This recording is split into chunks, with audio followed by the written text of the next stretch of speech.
அப்போஸ்தலர் 18ஆம் அதிகாரம் 10ஆம் வசனத்தில் ஆண்டவர் சொல்றாரு, இயேசு பவுல் என்கிற தன் ஊழியக்காரனுக்கு தரிசனமாகி, நான் உன்னுடனே இருக்கிறேன், ஒருவனும் உனக்கு தீங்கு செய்யும்படி உன்மேல் கைப்படுவதில்லை, பயப்படாத. ஊழிய செய்யற இடத்துல பிரச்சனையா? நீங்க வேலை செய்யற இடத்துல பிரச்சனையா? நீங்க பிசினஸ் செய்யற இடத்துல பிரச்சனையா? பொல்லாத மனிதர்கள், பொறாமை கொண்ட மக்கள் எழும்பிட்டாங்களா?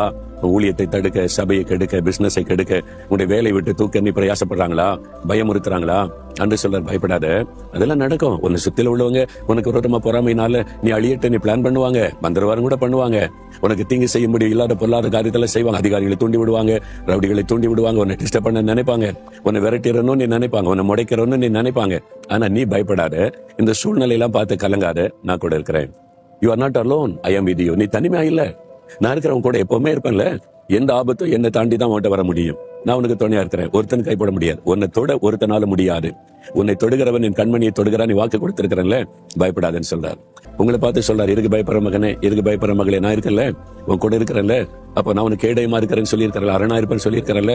உனக்கு எந்த ஆபத்து வரதா இருந்தாலும் என்னை தாண்டி தான் வர முடியும். நான் அனுமதிக்காம உன்னை ஒருத்தரை டச் பண்ண முடியாது, பயப்படாதுன்னு சொல்றாரு. பிறகு பயப்படுறீங்க, உங்க பிசினஸ் சேஃபா இருக்கும், உங்களுடைய வேலை பத்திரப்பட்டு இருக்கும், உங்க வீடு, உங்களுடைய குடும்பம், பிள்ளைகள் எல்லாம் பாதுகாப்பா இருப்பாங்க. உங்களுக்கு பாதுகாப்பு கொடுக்க வல்லமை உள்ள வானத்தையும் பூமி உண்டாக்கின தேவன் இருக்கிறார். சூழ்நிலை கண்டு பயப்படாருங்க, இதெல்லாம் மாறிடும். நீங்க நினைக்கிற மாதிரி ஒருத்தர் உங்களுக்கு தீங்கு செய்ய முடியாது. அதெல்லாம் கடந்து போய்விடும். தைரியமா இருங்க.